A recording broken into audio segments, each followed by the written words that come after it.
Imagine waking up getting ready for work, and your job is literally smelling people's breath or being a full-time human alarm clock. Yeah, history was wild. Today, we're counting down the top 10 strangest jobs in history, and trust me, number 1 is so bizarre, you'll wonder how it ever existed. Let's get started. The knocker-up, the human alarm clock. Before alarm clocks were a thing, there were knocker-ups. And no, that's not as weird as it sounds. These were actual people whose job was to wake you up for work by tapping on your window with a long stick. If you lived in an apartment on a higher floor, no problem. They'd use pea shooters to pelt your window with dried peas until you got out of bed. And before you ask, no, they didn't have a snooze option. You either woke up or got repeatedly smacked in the face with projectiles. Imagine trying to get 5 more minutes of sleep while some guy aggressively jabs your window like an impatient Uber driver. Oh, and here's the best part. Who woke up the knocker-up? Nobody knows. A mystery lost to time. 9. The Leech Collector, the OG bloodsuckers. If you thought your job sucked, meet the Leech Collectors, people who literally walked into swamps and let leeches attach to them on purpose. Their mission? Gathering blood-sucking worms for medieval doctors who swore by the whole "let's drain the sickness out" method. Picture this. You start your workday by wading into cold, muddy water, waiting for dozens of slimy parasites to latch onto your legs. You stand there, letting them feast on you until they get nice and fat. Then you peel them off one by one, chuck them in a bucket, and sell them to the local doctor.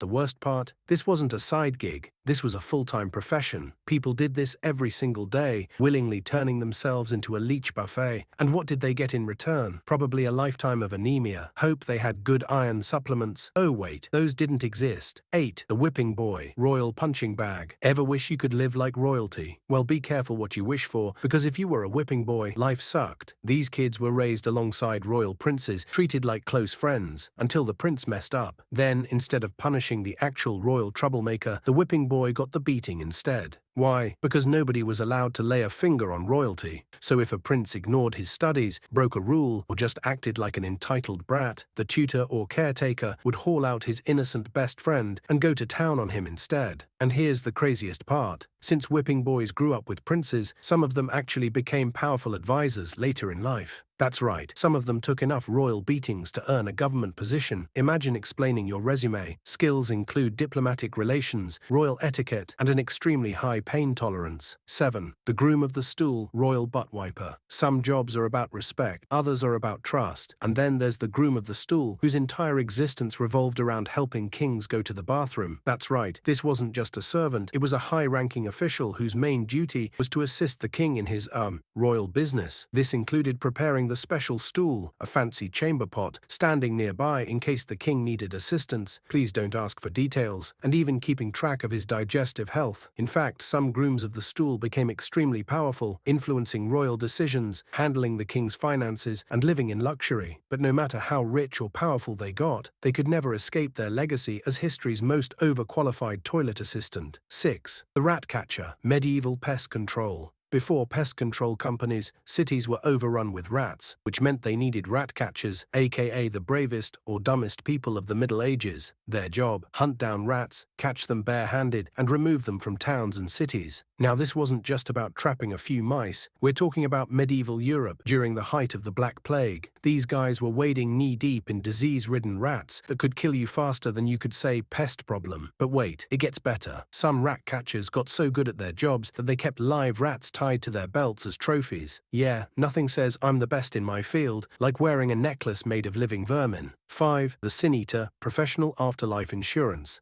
Death is never easy, but in some cultures, if you didn't live a spotless life, you could call in a sin eater. Someone who literally ate your sins so you could enter heaven guilt-free. Here's how it worked. When someone died, their family would place a loaf of bread on the body, believing that all of their sins would somehow transfer into the food. Then, along came the sin eater, a person so down on their luck that they'd take on all your spiritual baggage for the low, low price of a meal. Sounds simple, right? Just eat some bread and go home? Not exactly. Sin eaters were shunned by society. After all, they were absorbing the sins of dozens, maybe hundreds of people. Imagine every time you walked into town, people whispered, "There goes the guy who ate Grandpa's greed and Uncle Joe's 10 years of adultery." 4. The resurrectionist, grave robber for science. Imagine getting a knock on your door at midnight, opening it, and finding 2 guys holding a very suspiciously fresh corpse. Congratulations, you've just met a resurrectionist, also known as a professional grave robber for science. In the 18th and 19th centuries, medical schools were desperate for cadavers so students could practice anatomy. But here's the problem. Stealing bodies was,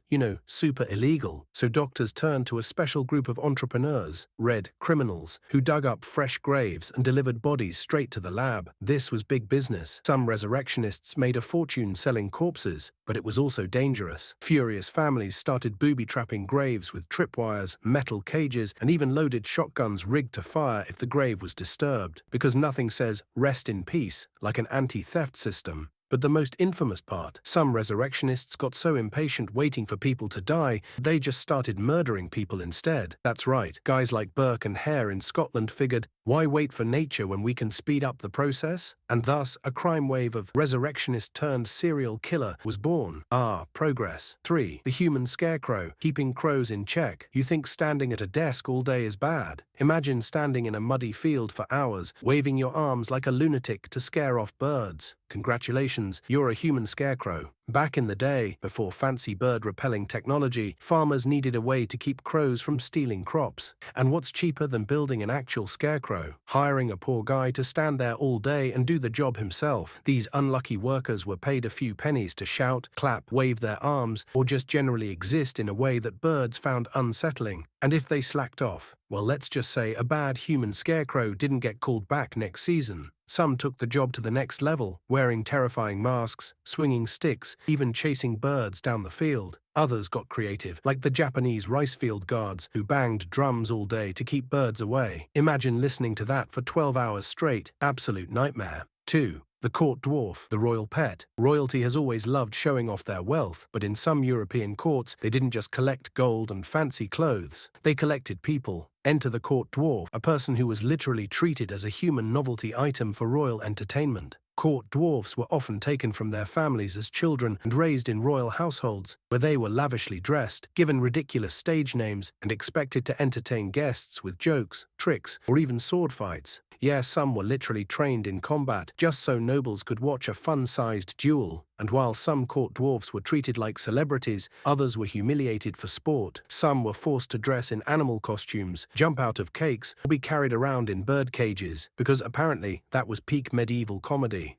But get this, some court dwarfs actually rose to power. One of the most famous, Geoffrey Hudson, was a renowned duelist and spy who once challenged a full-grown man to a pistol duel and won. Imagine being so underestimated you literally shoot your way into history. Absolute legend. 1. The gong farmer, the ultimate dirty job. And finally, we've reached the absolute worst job in history, the gong farmer, aka the medieval poop collector. If you think your job stinks, imagine spending every night knee-deep in raw sewage, shoveling out cesspits by hand. Gong farmers were the unfortunate souls who cleaned out medieval latrines, because, surprise, before modern plumbing, human waste just sat in giant pits under buildings until someone was brave or desperate enough to deal with it. That someone? These poor guys. Here's how the job worked. Every night, when the city was asleep, gong farmers climbed into waist-deep sewage, scooped it into buckets, and hauled it outside the city. No gloves, no masks, just you, a shovel, and the overwhelming scent of human suffering. And if you think this job paid well, nope, it barely covered the cost of staying alive. Oh, and you couldn't even live in the city. That's right, gong farmers were banned from city limits during the day because their stench was too unbearable. Imagine finishing a long shift and being told, sorry, you're too gross to exist in public. Brutal. Yet somehow, cities depended on them. Without gong farmers, waste would pile up, disease would spread, and medieval towns would turn into giant, unlivable toilets. So in a way, they were the unsung heroes of hygiene. Still wouldn't trade places with them though. And there you have it, the top 10 strangest jobs in history. Which one do you think was the absolute worst? Let me know in the comments. And if you enjoyed this, don't forget to like, subscribe, and hit that notification bell for more insane history facts. See you in the next one.